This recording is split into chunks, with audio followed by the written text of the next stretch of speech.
We try to bring you high-quality educational and informational content every single day. Why do you think the price is having such an anemic time? The news story of the hour. Jump onto the chart. Is this the beginning of a massive financial unraveling? We got to add a little addendum to the show map today. So we start here on the daily. Now, we've been looking at the RSI on Bitcoin's daily chart for the last several days. They always have been, but it's been increasing over the last 50 years since the government has been getting bigger. Hey guys, what's going on? Jebb here, and in today's video, we are going to be discussing how to become a crypto millionaire the sustainable way. And it's called HODLing. We're going to be talking today about knowing what you're HODLing and knowing how to actually profit in these cryptocurrency markets. You know, there are a lot of different lessons that we can learn during a bear market like the one that we are in right now. One of the most valuable lessons that we can learn is that investing in ourselves, investing in our own education, is actually the most profitable investment that we can make, believe it or not, even more profitable than a Bitcoin, a Dogecoin, or even that Terra Luna currently sitting at a 50th of a penny. We have a lot to talk about today, and we have a very special guest. We'll be introducing him here in just a second. HODL. It stands for Hold On for Dear Life. It comes from a misspelling on Reddit back in, I believe, 2013, when somebody was trying to say the secret to becoming successful in crypto was to hold, and they spelled it backwards and said it HODL, and the community dubbed it an acronym, Hold On for Dear Life. So that's what we're doing. We're holding on for dear life as Bitcoin has dropped down to $29,470 at the time of this stream. How do we profit through a bear market? That's what we're going to be talking about in today's video. But I am joined today by Tshroom. How are you doing? Better than I deserve. Thank you, Mr. Ramsey. Good deal. You even look like him. You shaved your head. I appreciate it. No, let me do the Ramsey. Got it. You're in debt. You're in debt. You can't afford a new house. You can't. Hey, you over there, you trying to get a 30-year mortgage?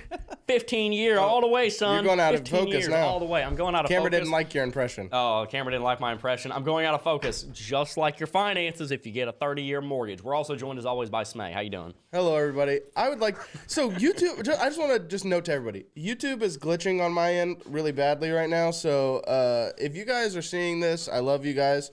But I had to go to a different tab to actually pull up the chat. So I'm going to read some green names through persevering through YouTube trying to shut us down. Here we have Mike Markle, Sultan of Salt, Cash of Cats, Matt C, Why You Loud, Crypto Sec Guy, Grand Roofing Incorporated. So many great people. I just love all of you guys. You guys are the best. Go Celtics. They made it to the Eastern Conference Finals. I'm so happy about it. They did win. Yeah. So Who's now all over? they made it past the Bucks. I am so thrilled. Who was not a square, Smay? That's what we need to know. Everyone was a square. What, no, Everyone was no. Tim wasn't a square. But Tim wasn't a square? No. Okay. All right, anyways, I don't think they know what square means. It's just people who showed up to, because I invited people from the office to come watch the Celtics game with me, and guess what? No one showed up but Tim. I was serving Tim's my a real country. one. Tim's a, no, get out of here. Country? I was serving my country. I'm sorry. I was serving my I country. had a dinner with Sarah's family. So also we have somebody else to introduce. So Jebb, I'm going to let you do that. Okay, well, we are also joined today by the tax guy, Lorenzo. Lorenzo, how are you doing? Welcome to the show, my friend. Check it out. You soon Mahalo. Whoa. Oh, I don't know what he's HODL. showing because I can't see it, but it's pretty cool. I hope It's a HODL hat. It's a See it HODL now? hat. You see it There now? you go. Yeah, it's beautiful. Well, I can't see Jebb doesn't anything have a because I don't have a monitor, monitor so- to see what I'm talking to a disembodied It's a voice right hat now who that knows says things about crypto HODL. taxes. You can watch the video. It's a hat that says HODL, and it's a beautiful hat, I Oh, must it is say. a beautiful hat. Okay, I see that. Keep it on. I see that. That's a good looking hat. Okay, well, Lorenzo, we brought you on today because we want to talk a little bit about taxes and the cryptocurrency market. Before we jump into it, though, I do want to bring a word from the sponsor of today's show, I Trust Capital. Guys, if you're not protecting your cryptocurrency gains with an IRA in cryptocurrencies, and we might even talk about IRAs here in a second with Lorenzo, then you absolutely should be, because they help you to defer taxes in a way that's very advantageous to you. Make sure you sign up for I Trust Capital with the link in the description box down below, and when you invest through their platform, you'll actually get a ton of different tax advantages, so make sure to check them out. If you sign up down below, you will get a $100 funding reward. We only take sponsors to the channel that we actually well and truly believe in. We believe in their team, we believe in their product, and we believe that they can bring you some service. But, Lorenzo, how are you doing, my friend? I like I Trust Capital too. Really? Good. Yeah. Good deal. And- I trust is why I tell people. Just to give a little bit more perspective on it, I mean, it's such a approachable tax strategy to open up an IRA and invest in crypto, especially now as everything's at a discount. I mean, things may go down even more, but it's what a great place to continue to dollar cost average in a tax advantageous way. And also, if you work somewhere, you can even roll over 401k or an existing IRA into a I Trust Capital IRA. And you also, if you have a business, you can open up a SEP IRA and have a business deduction into crypto, which is pretty cool.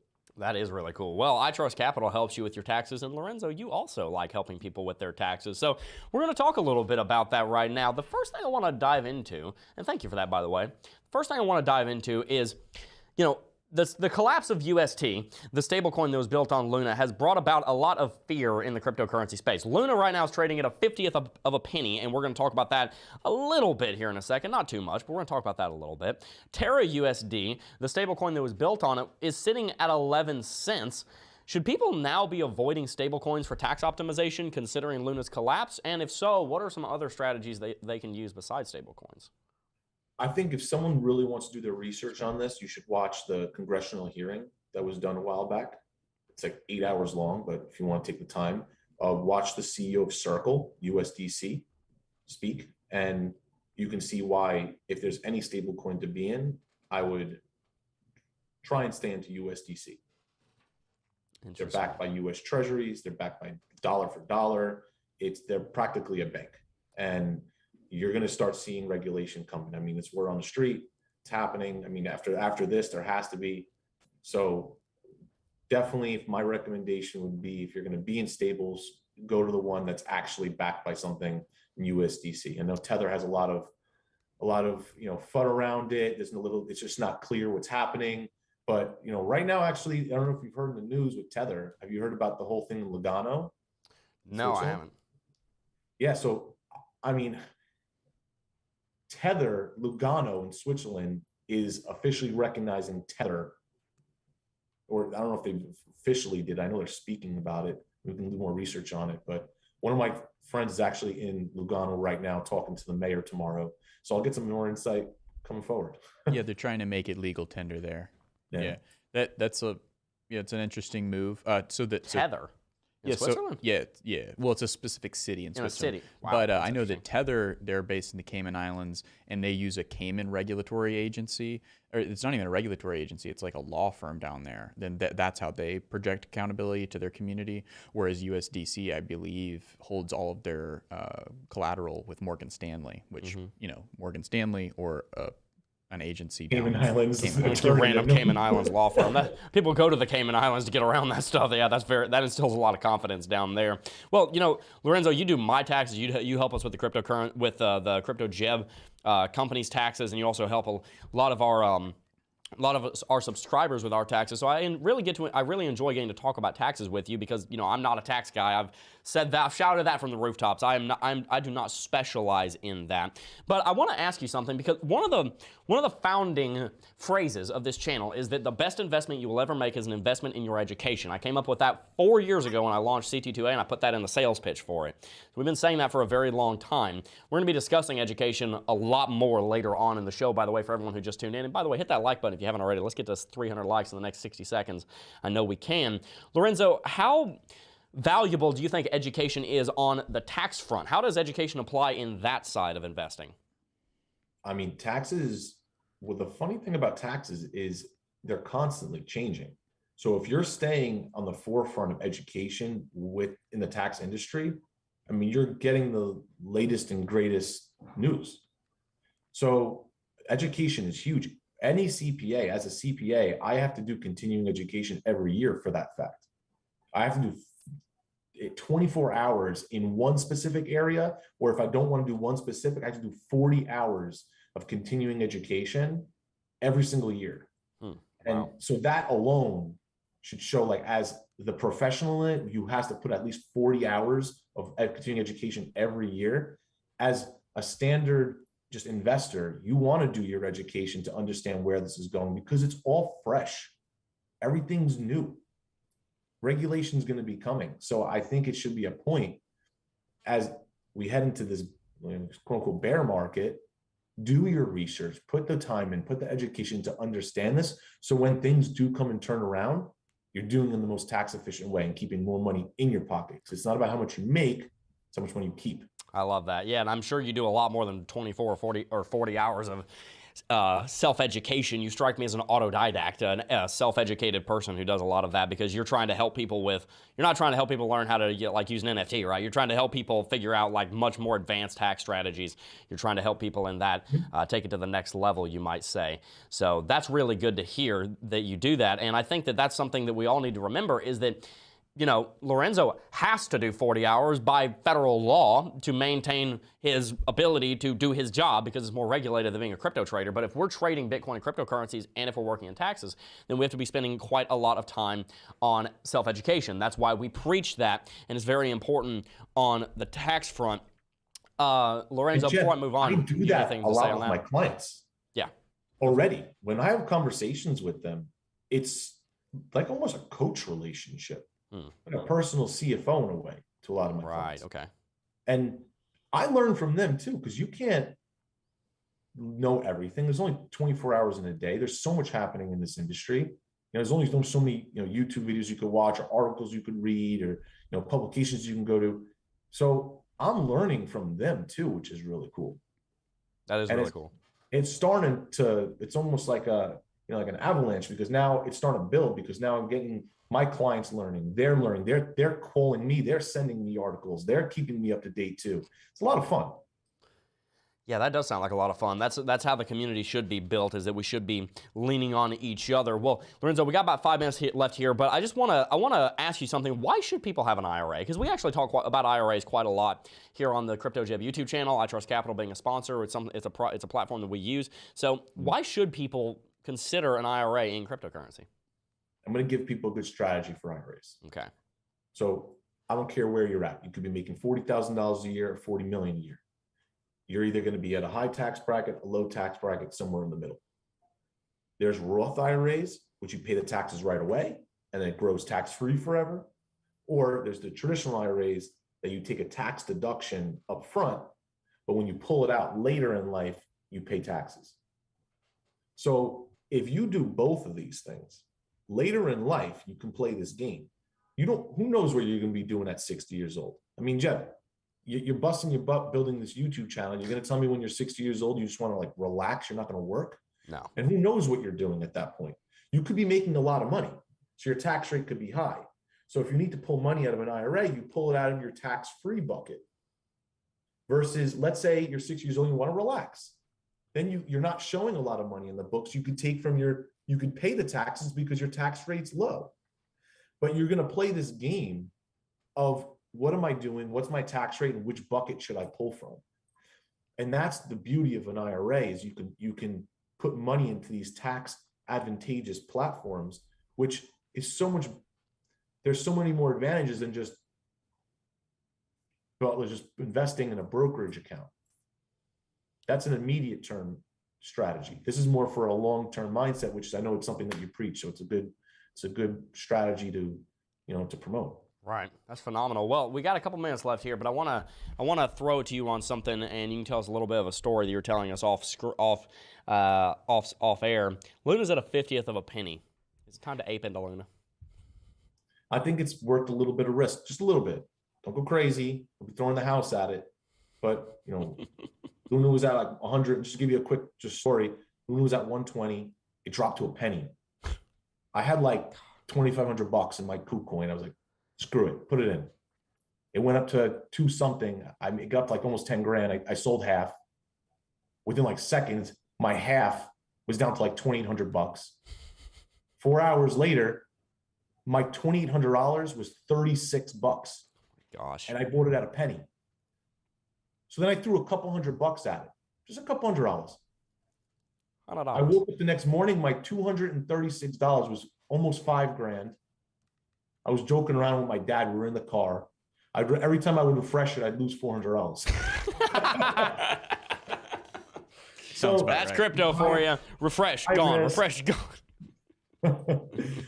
High risk. But listen, a lot of people lost a lot of money. A lot of my clients got hurt, and it's really, really terrible. I mean, Vitalik was talking about the FDIC coming in and saving every non-whale, which is I still can't believe he said that. That seems so unlike Vitalik to want a government agency to come in and bail people out. That's so interesting to me. I mean, it's a terrible thing. I mean, if you think about it, these people were supposed to be in a stable coin, and now it's I know it is. It's a horrible thing. Yeah, it's true.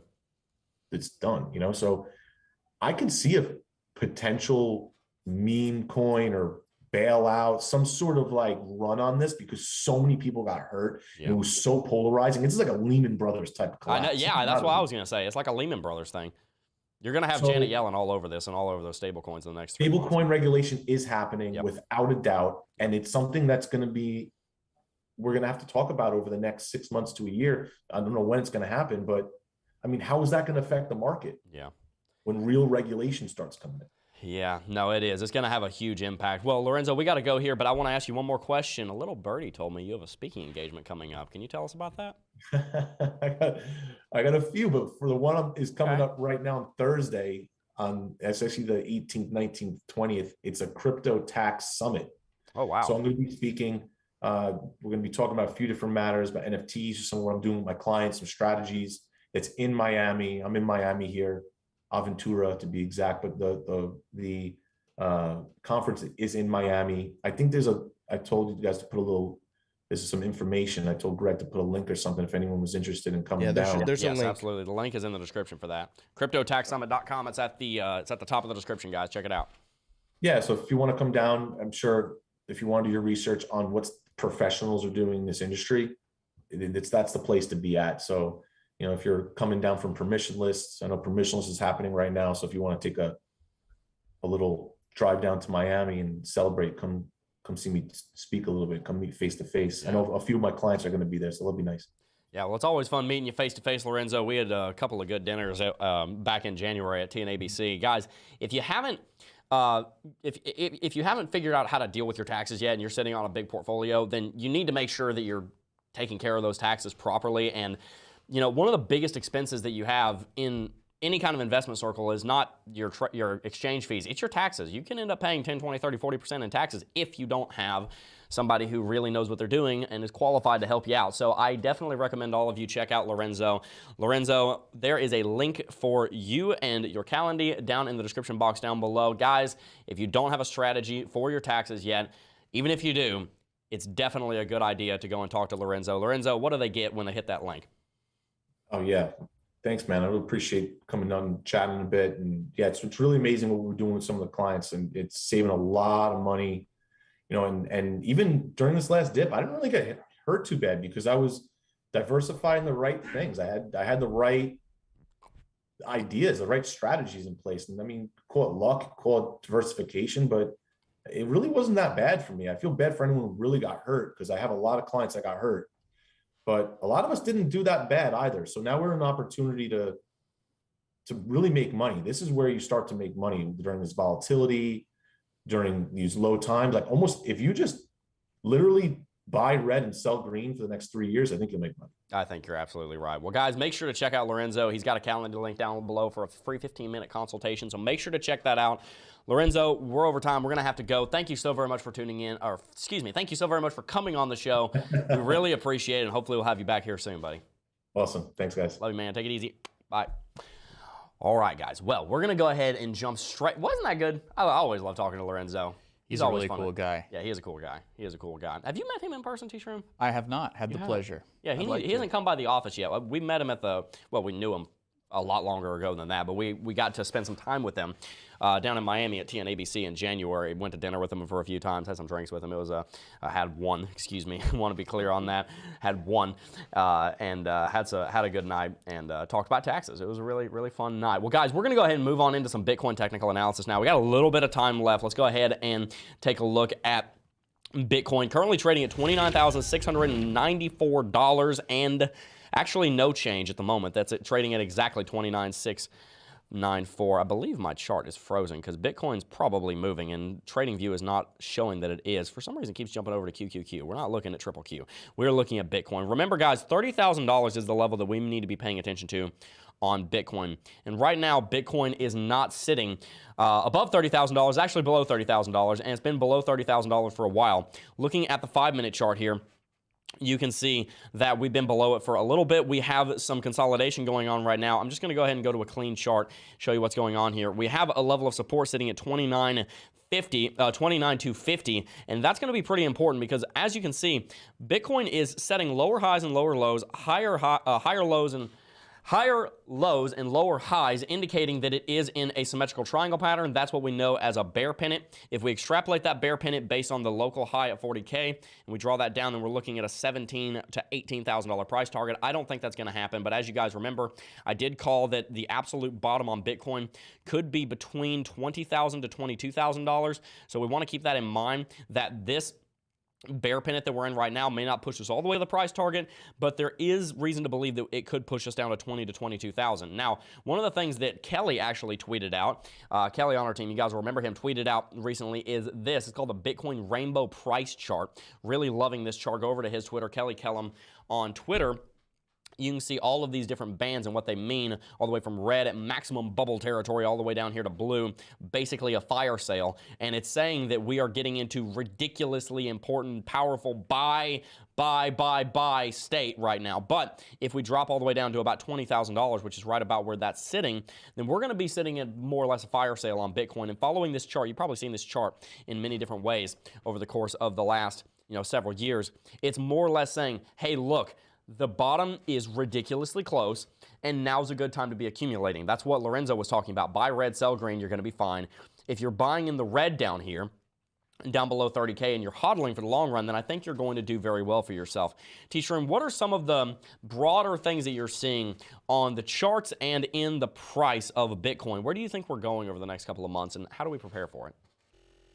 Well, it's really it's a mystery right now. I mean, we're moving sideways. We did get that relatively large red candlestick there on the daily, and it's provided a little bit of discouragement for the market. But I would say it's just what we're looking at right now is there's another set of strong hands at this level, and until those strong hands get fudded out, we're going to remain at this level. We did wick down to, what was it, 25,000. So I think that more likely than not, the market wants to go down and test that. That's just what the market does. It just wants to go down there and see, hey, can we go lower from here? How does the market like it when we're kind of toeing around down at these levels? And then it'll probably get bought up and then maybe go back down again. But right now, I just can't expect anything but continued sideways movement. And that's just the technical side of it. But I'd continue to stay positive. I'm continuing to DCA in not just Bitcoin, but a couple of other coins, and keeping my eyes on the technicals for sure. Well, where do you think that sideways movement is going to happen? Are we going to be looking sideways around 30? Do you think we're going to be looking sideways around 25, around 22? And what do you think about all these different projections that are saying, hey, we could go down to $20,000 or $22,000? Let me see if I can nail you down on a stance here. What are you thinking about all that? It's tough to say. I'm not one of those traders that's been keeping numbers in my head specifically. I know that Tim loves to do that. I think 25, we had that wick down there. I think that we could trade sideways down there for a while. But I think, honestly, I like where we are right now. I think the market's kind of comfortable. I think that we have found some support there. There was a lot of support back there in July of 2021 and June of 2021, and then again in May, going backwards in time. So I like where we are now. I think that we're just going to kind of hang out here, and then based on news, we'll go back down and test lower, and then come back up, hang out here, and then go back up and test higher. So around that 30,000 mark, honestly, is kind of where I like. It's also where I won the HODL trophy at 36. Oh, yeah. So I think we'll probably, a couple weeks ago, I think we'll probably go back up and test that before we really start to break out into a new trend. But I think we are in a bear market right now, and we're gonna see how long that lasts. It could be a lightning market, happen very quickly, and then we resume upwards and test new highs. But right now, I don't want to bring up the Fed, but that's until we start to get new data, from the Fed, we're just going to see how the overall market reacts, and Bitcoin's going to follow suit, or potentially lead the market. Sometimes Bitcoin will lead the market on that news, but I like 30. 30,000 is kind of where we'll be sideways for a while, in my opinion, going lower for seasons to test and going higher for seasons to test until we get some kind of really big fundamental story, or we develop some kind of really big formation in the charts that can't be ignored and will break out one way or the other. There's only two things that are leading me to believe that we're going to hold 30K or sit around 30K and trade sideways, and that's one, that we currently have not actually set a weekly candlestick below 30K. I mean, we're up like $200 below 30K. I don't think that really counts. You're still in the catchment area, the catchment zone of $30,000. But also that ever since we saw this big drop down to 25K, we've seen a lot more interest in the YouTube space. I know, Smay, you've recognized that. There's a lot more viewership going on in YouTube right now, and that might seem like something that is, you know, irrelevant, but it's actually very important. The amount of people that are watching YouTube around cryptocurrency speaks to the interest of the retail in crypto. The whales aren't sitting here watching YouTube, and even if they do, they make up such a small numerical part of the market that it doesn't make a difference. When you see a lot of people watching YouTube, it means there's a lot of retail. So there's actually a lot of retail interest in the space right now. And I certainly hope that's because people like you are considering loading up bags down here, but at $20,000 to $30,000. So those are the two reasons why I think we could hold 30K. But to be honest with you, I think we're going to go back and back test the 200 weekly EMA. It's currently sitting at $27,000. We did test it once, and that's a great thing because whenever we test the 200 weekly EMA, we normally bottom out and bounce around it. But as you can see, we do have historical precedence for going below it a little bit and then rallying above it, and that has to do with the fact that what is really a lot better at showing where the market's going to bottom out is actually just a normal simple moving average, a 200 simple moving average on the weekly chart. And as you can see, the last 3 times in history that we bottomed out on it, well, we bottomed out on it. That's where the market reversed. And this moving average is actually not sitting at 27,000, it's sitting at 22,000. So there is an argument to be made that we could see Bitcoin go all the way back down to 22K. It did drop down to 25. I think you're going to see a lot of volatility in this range. I don't necessarily think you're going to see a lot of sideways movement for a little bit. I think you're going to eventually see that, but the volatility is going to start to calm down. You're going to see volatility dropping off more than likely into a sideways accumulation phase because we call it a bear market, but to be honest with you, we're probably almost done with the bear market at this point. We're probably getting close to what we would call an accumulation phase on Bitcoin. And you're going to see that happen down here around these price levels, similarly to what you saw in 2015, where we traded sideways and double bottomed at about, what was that, $160, $200 and change. But let's go to full screen and let's go ahead and check in with the chat. Let's read some super chats if we have any. I don't know if we have any. We can just read some normal chat though. Yeah, we don't have very many, but there was one new member, and I wanted to shout them out. Oreo 357. Welcome to Jebbi Padawan. Welcome as a Jebbi Padawan, a little Padawan learner. Thank you so very much for joining. I have 16 million Luna. Does that make me a whale? You're still a minnow in the Luna space with 16 million Luna right now. That's well, I mean, if it doubles, then you're gonna do well. You're gonna turn $2 into 4, I suppose. But yeah, don't think that makes you a whale. Let's see if there's any other regular chats that we can read. Tshroom, do you have any final thoughts on, while I look for some chats, do you have any final thoughts? I do. If you go over to my screen, Smay, I know you've been chomping at the bits to go over to my screen. So why don't you go ahead and do that? I've got a little bit of a story to tell here. So if you're looking at my screen, this is the daily chart, and I've got Lux Algo pulled up, and their reversal clouds, I think is what they're called. But so May 9th. So this was May 9th. This was when the Luna story came out, and they were still diagnosing exactly what happened with Luna, but essentially it looked like there was a bunch of Bitcoin that got sold. And whether it was over the counter or on the market, you see a huge sell-off. It reverberated through the news. People were seeing some on-chain, regardless of whether or not that was peripheral selling or if that was actually the Luna Foundation reserve.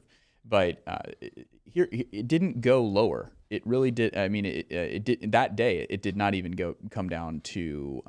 It came down to, look at that, 30,000 almost on the dot, right?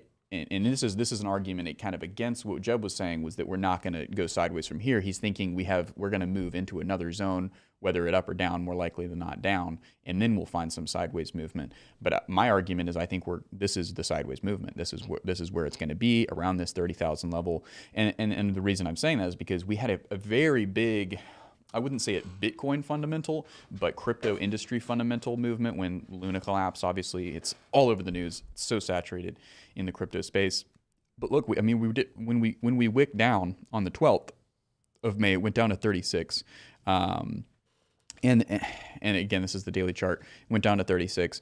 And that's that's as low as it went during this period, right? The fear only went so far. That means that there's pretty strong hands here. I mean, what else, Jebb, is it gonna take for us to push lower than something like a top 15 crypto project basically completely going to zero?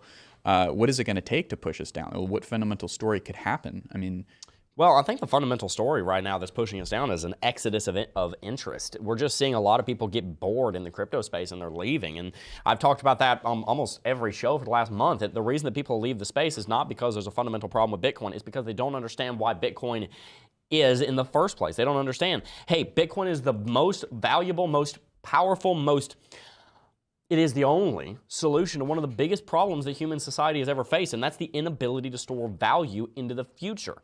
You work right now, and you have to spend that money and keep it moving. You don't really have the ability to store value into the future. Bitcoin is the first proper solution to that, and the people that have gotten on that train have made a lot of money based on how much they've invested in themselves and based on how much they are willing to, how long they're willing to hold. So it's very, very important that people understand that.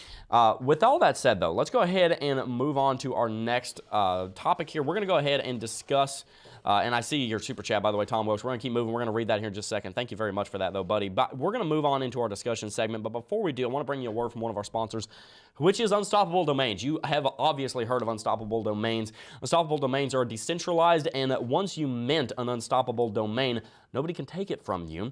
Think of your domain as your keys to the world of Web3 and crypto. You can use your domain to send and receive crypto, which is really, really, really cool. It's safer, more convenient, and less error-prone than copying and pasting your long wallet address.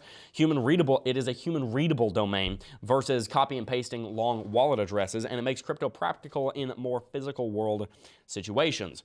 You can host a decentralized website or NFT gallery on it for free through the Unstoppable Domain website builder. You can already use your domain to verify your humanity and log into some decentralized applications, just like SSO, except you control your own data and identity. That's really cool. And this feature will be expanding. There are no renewal fees for the domains, which is great. With traditional domains, you have to do that every single year. You own your domain forever. They also have free minting. So make sure to check out Unstoppable Domains. Don't miss out on getting your identity locked in Web 3.0. Once you buy the domains, they are yours, and no one can take them from you, and they are backed up on a blockchain. It's not like a .com where you have to rent it and you can lose it because you don't really own it, because .com, believe it or not, is actually built on a centralized organization called ICANN. Unstoppable Domains are completely decentralized, so make sure you check them out. The links are in the description box down below. But let's go ahead and jump on in here to our discussion segment. What's the big idea, huh, guy? What's the big idea? The big idea is that you need to know what you're holding, and you need to know what you're hitching your wagon to. Tshroom, can you intro us here onto our discussion? Yeah, absolutely. If you want to jump onto my screen there, Smay, I know you've been chomping at the bits, and you get another opportunity here. Jump over to Tshroom's screen. So while the market's taking a little bit of a correction here, some would say little, some would say big. The UK crypto platform fetches 50 million valuation with backing from Goldman and Barclays. So, that's the headline. United Kingdom crypto trading platform Elwood Technologies, founded by hedge fund billionaire Alan Howard, said it raised 70 million in a Series A funding round co-led by Dawn Capital and global investment bank, maybe you've heard of them, Goldman Sachs Incorporated. Elwood in a statement said that other prominent investors like Barclays PLC, BlockFi Ventures, and some other banks that you may find credible. The investment was part of Elwood's first outsized fundraising and would value the 5-year-old company at roughly $500 million, according to the Financial Times report. So you can come back up and we can begin our chat on that. So this Elwood is essentially this trading platform that's kind of at the same level of like Coinbase, kind of at the same level of FTX. They're really big leaguers, and right now they're trying to get up and get running, and the market is really liking what they're seeing, and specifically the section of the markets that liking what they're seeing out of a offer to the UK market and a trading platform is these huge banks, these huge institutions, Goldman Sachs and Barclays PLC. So what do you think of that, Jebb? Do you think that this signals a continuation of bearish movement, or is this, a kind of a line in the sand like, hey, we hitched our wagons to crypto, we're going forward? No, I think that what we're seeing here is that this is another one of those fundamental developments. Almost every single day in cryptocurrency, we have one of these stories, one of these big stories. I'm not downplaying this. This is a big deal. That we see one of these big stories that doesn't affect the price action in a bullish way. And this goes right back to what I've been talking about, where we say, look, these bullish stories, such as an ETF, they act as catalyzers. They act as catalytic events to accelerate a bullish narrative. Right now, there isn't a bullish narrative. There's a bearish narrative. So right now, what's acting as catalytic events? Well, bearish stories are acting catalytically. You look at Luna just completely disintegrating, and now, by the way, somebody just pointed out the circulating supply is way higher right now. I don't believe there were 6.5 billion Luna in circulating supply back a couple of months ago. Back a couple of weeks ago, they've changed that. This was a very bearish story, and it led to a lot of people getting hurt. And the bearish story catalyzed the movement to the downside because that was the trend that Bitcoin was already in. You can tell what trend you're in based on what kind of news story catapults it. If a bearish story moves the market to the downside, then you're probably in a bearish trend. If a bullish story doesn't move the market to an upside, then you're probably in a bearish trend, and vice versa for the bullish. If the bearish doesn't do anything, you're probably bullish. If the bullish does something, you're probably bullish. So this is a big deal. This is not a small little story. This is the development of the exchange ecosystem in cryptocurrency, and there's a lot of big names getting into it. The problem is the market is bearish. So what did we just say? Bullish stories are not catalyzing bullish movements to the upside right now because we're bearish. That being said, this is still bullish, so how do we make sense of that? Well, this is still bullish insofar as it's going to have an impact long term. The fundamental value of Bitcoin just grew because more things are being built on top and around Bitcoin, but it's not having an impact on price action right now, or at least it doesn't seem to. But eventually it will. Every time we have a bullish narrative, bullish story like this, what we're seeing happen is that the intrinsic value of Bitcoin goes up, Bitcoin's price stays lower, and so the IVG, the intrinsic value gap, that's a term that we coined here on the channel, or that we tokened here on the channel, but tokened or coined here on the channel. The intrinsic value gap is growing, meaning that when Bitcoin does go into a bull run, when Bitcoin does go into a big movement to the upside, it's going to have further to run because it's more undervalued. So these stories are not having an impact on the price action right now, or at least it doesn't seem like they are, but they will. You just have to have patience. Right, exactly. And Matthew McDermott, who's the global head of digital assets at Goldman Sachs, he said, and I quote, and you can go to my screen if you'd like, Smay, as institutional demand for cryptocurrency rises, we have been actively broadening our market presence and capabilities to cater for client demand. Our investment in Elwood demonstrates our continued commitment to digital assets, and we look forward to partnering to expand our capabilities. So that's exactly what Jebb was saying. It's like, they're not getting cold feet here. They could have easily paused this deal, right? We could have not had this headline now. That $50 million that's chasing this project could have said, hey, yeah, we're going to look elsewhere. We're going to look at oil right now. Oil's kind of cool. But they didn't. They stayed committed, continued commitment to digital assets. And that's coming from the global head of digital assets over at Goldman Sachs. They're looking at this industry. They're getting clients knocking on their door. They're saying, hey, we want, and by clients, I mean other banks, other institutions, saying, hey, we want a legal means to access and invest in these digital assets that we're hearing so much about. Can you help us out? And they're saying, yeah, we will. And their UK clients, will be able to do that once we launch Elwood. Hey, by the way, do you want to invest in this Elwood platform? And some people are saying yes to the tune of $500 million. Yeah, and I think it's interesting you bring up oil there because oil is actually a great antithetical market to what Bitcoin is right now. Even through track with me here, even through the downtrend on Bitcoin, the institutions have not put the brakes on at all in investing in crypto. That's the one major bullish thing that we've seen. The institutions have not slowed down in the slightest. They're speeding up. There's more institutional investment going on in the platforms and in the cryptocurrencies themselves right now in Bitcoin than we have seen in a very long time. It is continuing to grow despite the retail not being here. You know what the institutions, even the oil companies themselves, are not investing in? New drilling. It's not happening. Why do you think oil is so expensive? You know how quickly Saudi Aramco and OPEC and United States shale can turn on new drilling and drive the price of price of gasoline down to $2.50 in the United States when it's sitting at $4.50. We're talking about in a matter of weeks that could be done. Why is that not happening? You'll see how this is all connecting. Because the people in the oil industry realize that the oil industry is dying as renewables are starting to take over energy. So they're taking profits out of the space. They're allowing for prices to stay super high instead of doing more exploration and allowing prices to stay high so they can take profits and then go and invest it in something else. That's what all these people in the oil industry are doing. That's what the oil companies themselves are doing. They're taking profits from the oil and investing in renewables. Some of these oil companies, you don't realize, are some of the biggest investors in renewables as well because they know they're going to be out of a job in 30 years. What's the point? The institutions that are sitting on billions of dollars are smart enough to realize when an industry is dying, like oil, and when an industry is exploding, like cryptocurrency. And on top of that, the institutions in both of those industries are smart enough to realize when something is permanent, i.e. a downtrend in oil in the next 30 to 50 years as the world moves more towards renewables, and an uptrend in the next 30 to 50 years in Bitcoin. You see, in the oil market, there is a short-term opportunity to make a ton of money and reinvest back into the space. They're not doing that. However, in Bitcoin, there is a short-term opportunity to make a lot of money and reinvest back into the space, and they are doing it. You see the difference there. These institutions, these power players, these multi-billion-dollar investment companies, they realize the difference. They see the long term. So how do we track with them? How do we follow their lead? Because they know how to make money or they would not be sitting on billions of dollars. How do we follow the whale's lead? How do we be the little suckerfish that follows along on the big shark, on the big whale? How do we do that? Instead of trying to swim off on our own and come up with our own strategy, why don't we just follow the people that know what they're doing and have made billions of dollars and track with them while also doing our own thinking for us? Well, that's what we want to talk about today is how do you know what you're hitching your wagon to? Do you want to hitch your wagon to oil right now or do you want to hitch your wagon to Bitcoin right now? Within cryptocurrency, do you want to hitch your wagon to Bitcoin? Do you want to hitch it to Luna? That's what we're talking about. How do you know what to hitch your wagon to? This is really important because we don't want you guys hitching your wagon to the wrong project. We don't want you getting involved with a scam coin. We don't want you putting all your money in a meme coin. We don't want you selling your house right now and buying Luna on the hopes that it goes back to $120 and you'll make millions of dollars. It's probably not going to happen. So how do we do that? That's the question on the floor. So Tshroom, what are your thoughts on that? Is there anything else you'd like to add to the setup of our discussion here?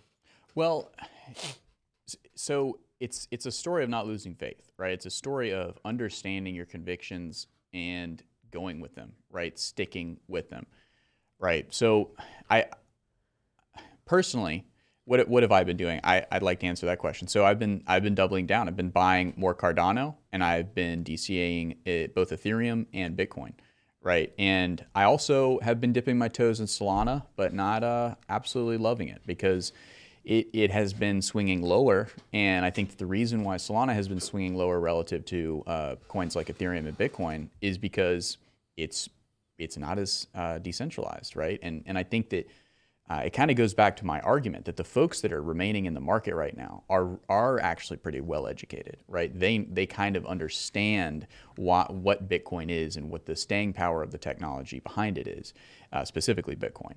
And so I think that's kind of why we're staying around this 30,000 level pretty well. And it's being, you see a lot of elasticism back towards that, even with a big story like Luna collapsing. And whereas Solana, on the other hand, it doesn't have that. It's fast and it's new, and they're paying for a lot of marketing, but it just doesn't have that same staying power that Bitcoin does. So while I'm DCAing Bitcoin and Ethereum and Cardano as well, Solana is just not one that I'm looking to as much. I started to dip my toes into it and haven't been liking what I'm seeing. So that's kind of what I had to add. There's a lot of merit to sticking to what you believe in.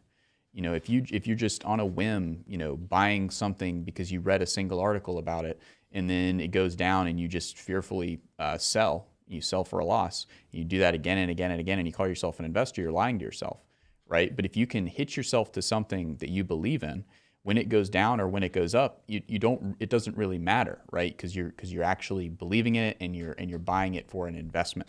Now, if you're trading it, obviously that's a different story, but that's kind of the way I'm seeing it. So when you're hitching yourself to something, look at these banks like Goldman Sachs and Barclays PLC, right? They understand the technology, and the people that are making the decisions, they may not, but they pay someone on their staff that really intimately understands it.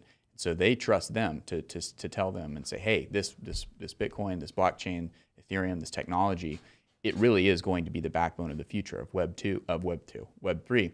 And we don't want to give up on this deal that we're doing in the UK with Elwood, right? We want to keep this going. And so those decision makers, they just keep going. And so similarly to you, are you going to keep going or are you going to get cold feet and back out and miss out on something, you know, that could be something that makes you a millionaire. And we have 3 points here, guys. Let's go ahead and go back to one of the things he said. You got to have faith in the project that you're working in, and that's very, very important. But how do you have faith in a project? Because it's very easy to have faith in Dogecoin. It's very easy to have faith in BitConnect. It's very easy to have faith in Luna. Easy. And I'm not going to sit here and say that everything that happened to Luna was obvious before it happened. I'm not trying to say that, oh, if you had just studied Luna more, then you would have known that was going to occur. No, not necessarily. Luna was the darling of cryptocurrency for a while there, and now it is, you know, dead. It's a dead project. And I don't think just studying Luna really intimately would have necessarily showed you in foresight that it was going to go to zero.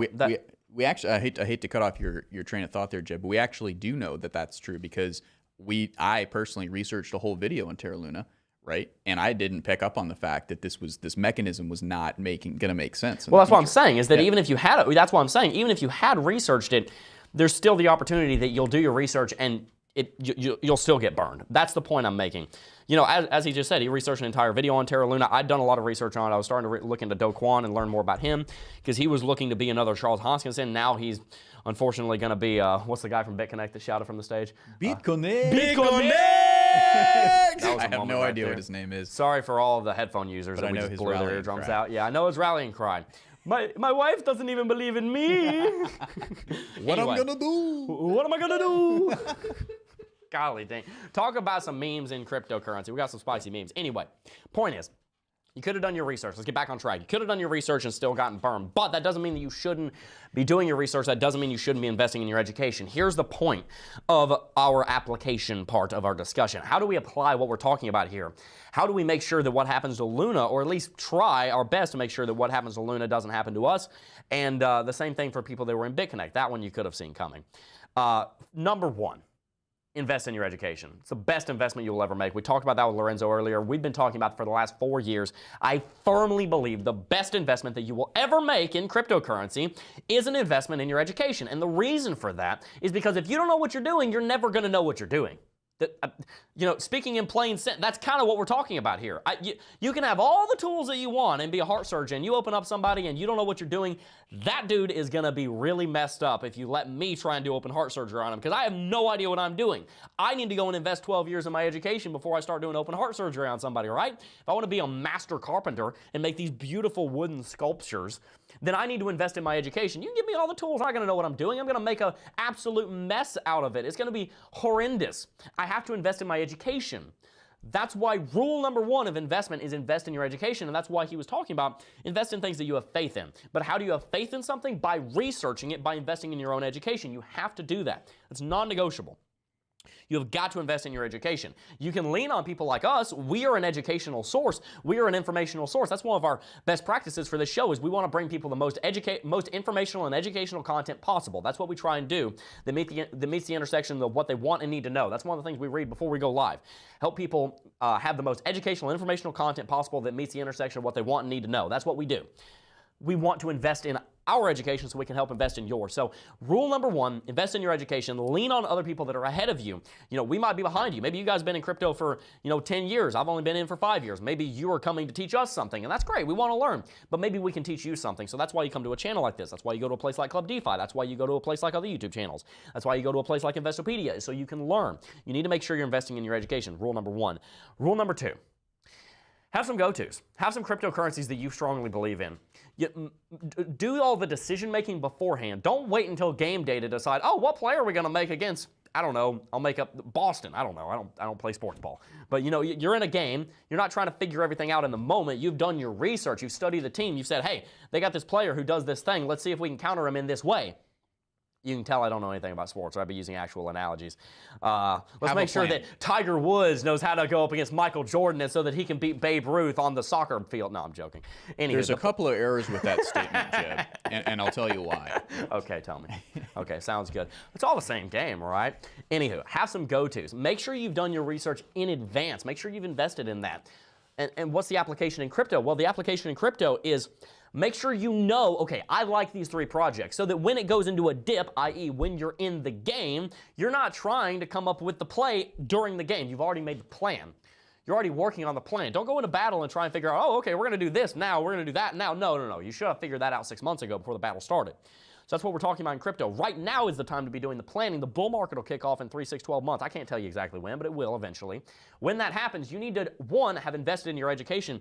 2, you need to have a plan and you need to have go-tos. You need to say, hey, I want to invest in Bitcoin and Ethereum because I know those are solid. I'm thinking about Solana because, hey, it's a decent smart contract platform, but I have these concerns, so I'm going to be a little more hesitant on that. Cardano, love Cardano. If it goes down to 30 cents, then boom, I'm going to buy it right there. Have some go-tos, have a plan, have some solid foundational cryptocurrencies that can make up 50, 60, 70, 80% of your portfolio. And then finally, after that, you can start taking risks on smaller projects. You might say, okay, here's a rank number 211 coin. Just joking, Terra Luna's rank number 211. Probably don't want to invest in that. Here's a rank number 200 coin that I'm going to think about investing in if I see it do well. And then I'm going to put 2% of my portfolio in that. Number 1, invest in your education. Number 2, invest in big caps that you've already thought about. And then number 3, invest in the small caps. That's the whole point of what we're talking about here. And through all of it, so long as the fundamentals are the same and the fundamentals are growing, how do you know that? Through investment in your education. Have faith in those projects. Make sure that you don't jump ship just because the price went down. If the fundamentals are just as strong as ever and the community and the growth of the market in that specific cryptocurrency is just as strong as ever, then have faith in the project because you got to give these things time. That's my thoughts. Tshroom, what are yours? Yeah, exactly. And having go-tos doesn't always have to be crypto, right? It could also be real estate, could also be equity markets, could also be starting a new business, a lawn service business or some kind of low barrier to entry business. You know, it's just how can I, in a time where, you know, my money's locked up in crypto and DCing or other investments, how do I continue to make money to support myself? And hopefully you've made the wise decision not to invest with money you can't afford to lose. But, you know, what does it look like, you know, now that you've made that wise decision, you're on the other side of it, and you're just, you know, you have a large sum of money that may be at a loss, right? Maybe, you know, just barely cutting even, but you know that you want to keep it and you want to stay in your investments, whether it be crypto or elsewhere. Well, you have to stick with what you know. You have to have go-tos. And not just plans for go-tos, but well-trodden paths for yourself. And this is where age and experience is going to come in, right? If you're fresh out of high school or in your first or third year of college or something like that, you may not have a quick way to make money or a reliable way to make money. But I'll tell you, when I was in college, I delivered pizza, right? That was a very reliable and fairly lucrative way to make money. Now that, you know, that's an immature version of what Jebb and I are kind of trying to talk about with have go-tos, but it's purely age and experience, right? If you're somewhere in post high school, you're not going to be able to go sell a house, right? But there are a lot of people, especially in the United States, especially right now in this housing market, that can flip a house fairly quickly, right? That's sticking to what they know. And that's their go-to. For some people, it's, hey, I can repair a car very quickly, right? So they put an ad on Craigslist, you know, discounted auto repair, and they can make money that way. You know, so whatever it is, you know, you need to have those go-tos, and those go-tos are distinct from making big risk plays or staying out of the market altogether, right? So then that number 3 is then having being able to take higher risks, right? So looking into more extreme altcoins, smaller cap altcoins, and I would say, and I think Jebb would agree, this is not the season for that. This is not the time for that, right? This is the time to the sticking to what you know, and those things are your go-tos. Right. So I think we've hit that pretty well, and the takeaway today, you know, is essentially to HODL through the FUD. Yeah. Right. Is you know, right now there's a lot of FUD, especially with what happened to Luna, and rightly so. You know, this isn't you know, we say FUD, but this is actually a real fear story with Luna. You know, this is something that is generating real fear. There's real people that you probably know, if you're in the crypto community, who have suffered losses, potentially significant losses and even devastating losses, right? Be there for them, but don't let this be something that makes you sell out of something that you have convictions for.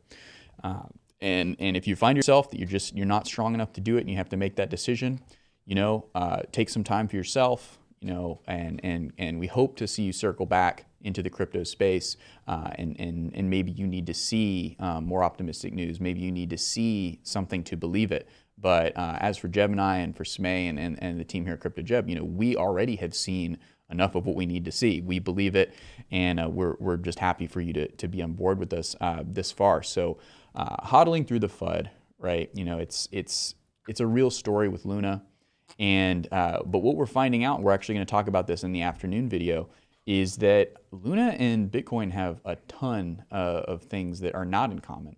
And if you're watching this video, or if you're watching this, you probably already know that. But this video that we're gonna do this afternoon is really drilling in on the specifics of that. So you know, that's the takeaway, and there'll be even more to come this afternoon. There you go, guys. We'll look forward to that. The key takeaway here, guys, very simple. HODL through the FUD. There's a lot of FUD in cryptocurrency right now, and sometimes it's not FUD. Sometimes it's just true. Like when Luna dropped down to a penny, that's not FUD. That's an apocalyptic event. That's what that is. It is FUD, but it's also true. There's a lot of FUD around Bitcoin that just isn't true. Is it true or not? How do you know? Well, just check the fundamentals and see, did the fundamentals actually change or did they not? On Bitcoin, they have not. On Luna, they have. That's one of those differences, and we will talk about that in this afternoon's video. Guys, we're about to jump in and read the final super chats, but I want to bring you a word from one of our sponsors, CoinChange. Guys, you want to become a successful DeFi investor. I know you do. Well, you can do so with just 2 clicks over on CoinChange, because CoinChange allows you to earn interest on your crypto, and they have made it incredibly easy. When you sign up, you're going to get a $40 USDC entry bonus. And with CoinChange, you can get up to 20% yields on stable coins like USDT, USDC, Bitcoin, Ethereum, and more. All of your money is stored on-chain. The crypto custody is done with Fireblocks. I've met some of the people from Fireblocks at TNABC. Really strong company. A lot of great companies that use them for their custody. You can yield and earn on their accounts. Funds are in a DeFi protocol, which are on-chain. There's no lockups, and your funds are immediately available. They don't keep their funds off-chain with any third parties. If you want to sign up for CoinChange and start earning yield today, you can do so with the link in the description box down below. I highly recommend it because it's a much better idea. Not a much better idea, but it is a good idea to store some of your cryptocurrency in a place where it's generating yield, because what you don't want to do is just sit on your cryptocurrency and miss out on yield that you could be earning. You could be earning 20% right now every single year on CoinChange, but you're not doing it. So why not put a little bit of your, not all of it necessarily, but why not put some of your cryptocurrency into CoinChange, allow some of that yield to build up, and now, without even having to touch cryptocurrency, you're going to be earning more Satoshis, you're going to be earning more Ethereum, you're going to be earning more of whatever it is that you want to earn over there. So check out CoinChange, because you don't want to miss out on the ability to earn some of that interest using those DeFi platforms. They've got a great team of researchers that help to pick the projects and the way that they're investing, so make sure to check them out. Don't miss out. Links in the description box down below. But let's go ahead and jump into our super chat segment, and then we're going to wrap it out. Yeah, super chat from earlier. Tom Wilkes donated $20 and said, "Enjoyed yesterday's video, Jebb. Hopefully now the joke that was made after Miami about Matt C and the booster chair makes more sense for everyone." Yes. Yeah, no, he made that joke a couple weeks ago about Matt C in a booster seat. No, when we had lunch, Malachi was sitting in a, actually, I don't think Malachi was sitting in a high chair. Maybe he was. I don't remember, but he was. He was sitting in a high chair, and Malachi, my son, was trying to steal food off of Matt C's plate, and Matt C was like, "Oh, it's so cute, it's fine." We're like, "Malachi, stop it!" Matt's like, "Nah, don't worry about it, it's all good." So, yeah, thank you very much, Tom. I appreciate that. It was a great time with you down in Miami, and you and Brad Geidel and Matt and everybody, so thank you for that, my friend. Yep, awesome. Oh, and by the way, Tom, thank you for buying lunch for both of us, for all of us twice. I just want to give a shout out to Tom Wilkes and how generous he is. We went out to lunch 2 days in a row, and there were about 10 people at both lunches. He picked up both tabs and wouldn't even let us put the tip down. That's how kind and generous Tom Wilkes is. So shout out to you for that, my friend. You would never brag about that, but I'll brag on you for you. What a guy. Well, what a guy. We've got 2 other super chats here. One from Thunderheart/Gaming. Okay. Donated $2. Stock market could pull cryptos down more. Pionex? I think it already is. I don't know what Pionex is, but I think we are already seeing that happen. You got Amazon down almost 50%. We were actually going to talk about that with Lorenzo, but we ran out of time.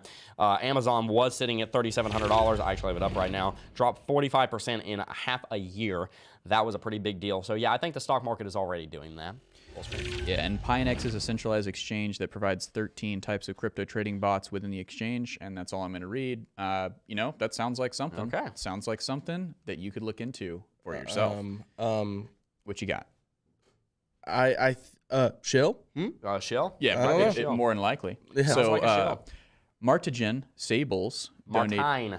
Martine. It's like fine. Martine Sables. Like a fine wine. Like Martine. a fine wine. Martine Sables is, Yeah, I don't know where to go with He's that. donating €5 is what he's doing. €5. And he's donating that to say, are we not to expect a rise seen Australian BTC ETF? Which is a good question. It's a good question. We talked about that last week. Like I said, bullish narratives work in a bullish market. Bearish narratives work in a bearish market. Right now, all the bullish stories are doing nothing because they're catalyzers. They're catalytic events. They help a reaction go faster. They help a market go faster. But Bitcoin's not going up, so the bullish stories aren't doing a whole lot right now. Yeah. That's not to say that it won't have an impact. It will. It just hasn't yet. Yeah, it's just we're building a stronger and stronger foundation for the next bull run. But the other thing to keep in mind here, Martine, is that the biggest economy, I don't know where Australia ranks in the world economies, but it's not 12 giant, or something. right? It's not giant like the United States, China, Japan, or the EU. It's not one of these really big ones. So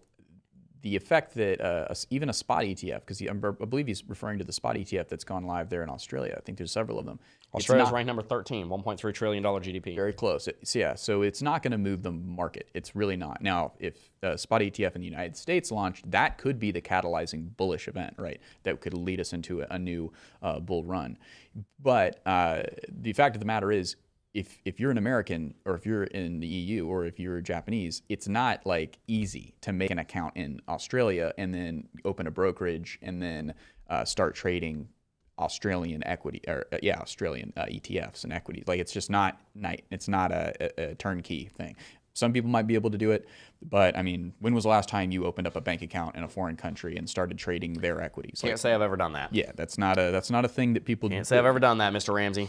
So, and then we've got one from Ben Freeman, just donated straight up $5, which we're extremely appreciative. Thank you, Ben. And I do have one more comment that we could read, but several.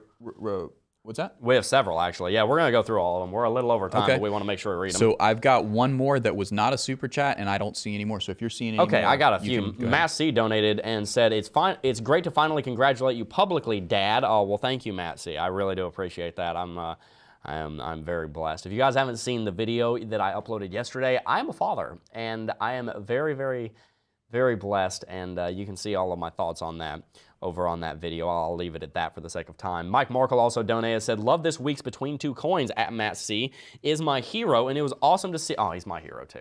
Matt's my hero. It was amazing to see him get so much love this weekend. Great episode. Good job to you guys. Shout out to Between Two Coins. Goes live on Saturdays. Make sure to check it out. It is an absolute hoot. Martine Siebels also donated again, said, "Good to know. Thanks. And my name is Dutch, lol." Your name is Dutch? I thought your name was Martine. Hey! Got him with the dad jokes. We're having fun. Woohoo! I need a minute to recover from that one. What the heck? That's just mean. That's just mean.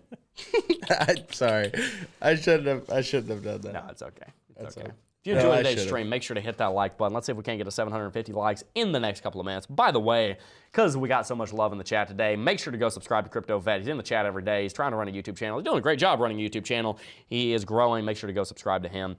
Guys, that's all we got for you today. We will see you in this afternoon's video. But before we go, I do just first want to thank each and every single last one of you for watching, as always. And I will see you guys in the next episode, the next video. Peace. Oh, I got a real good feeling.